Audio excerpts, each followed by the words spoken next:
சாதனை படைத்த 13 வயது சிறுவன் அள்ளி கொடுத்த ராஜஸ்தான் ராயல்ஸ் அணி. இந்தியாவில் 2025ஆம் ஆண்டுக்கான IPL ஏலத்தில் வைபவ் சூரியவன்ஷி என்ற 13 வயது சிறுவன் 1,10,00,000 ஏலம் எடுக்கப்பட்டுள்ள நிகழ்வு அரங்கேறியிருக்கிறது.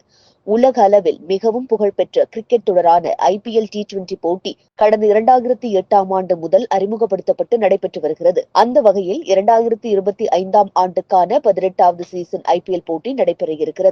இதற்கான ஏலம் சவுதி அரேபியாவின் ஜெட்டாவில் நடைபெற்றது.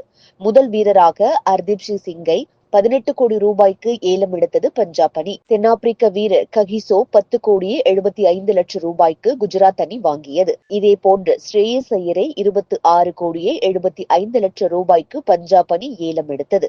இதனையடுத்து இந்திய வீரரான ரிஷப் பந்த் 27 கோடிக்கு லக்னோ அணியால் ஏலம் எடுக்கப்பட்டார். IPL ஏலத்தில் அதிக விலைக்கு ஏலம் போன வீரர் என்ற சாதனையை ரிஷப் பந்த் படைத்திருக்கிறார். இதுவரை அதிகபட்சமாக விராட் கோலி 23 கோடிக்கு ஏலம் போன நிலையில் ரிஷப் பந்த் அதை முறியடித்திருக்கிறார். இப்படி முக்கியமான வீரர்கள் ஒன்றன் பின் ஒருவராக ஏலம் எடுக்கப்பட்டனர். ஏல போட்டிகள் சென்று கொண்டிருந்த வேளையில் யாரும் எதிர்பாராத வகையில் 2025 IPL போட்டியில் 13 வயது வீரர் ஒருவரை 1,10,00,000 ரூபாய்க்கு ஏலம் எடுத்திருப்பதுதான் தற்போது ஆச்சரியத்தை ஏற்படுத்தியிருக்கிறது. பீகாரை சேர்ந்த 13 வயதான பேட்ஸ்மேனான வைபவ் எனும் வீரரை ஏலம் எடுக்க ராஜஸ்தான் அணிக்கும் டெல்லி அணிக்கும் கடும் போட்டியே நிலவியது. இறுதியில் வைபவ் சூரியவன்சியை 1,10,00,000 ரூபாய்க்கு ராஜஸ்தான் அணி ஏலம் எடுத்து வாங்கியிருக்கிறது.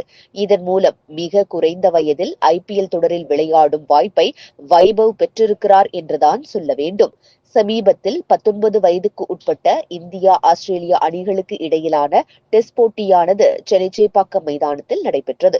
இந்த போட்டியில் முதன்முறையாக களம் கண்ட வைபவ் 58 பந்துகளில் வேகமாக சதமடித்து உலகத்தில் உள்ள மக்களின் கவனத்தை தன் பக்கம் திரும்பி பார்க்க வைத்தார்.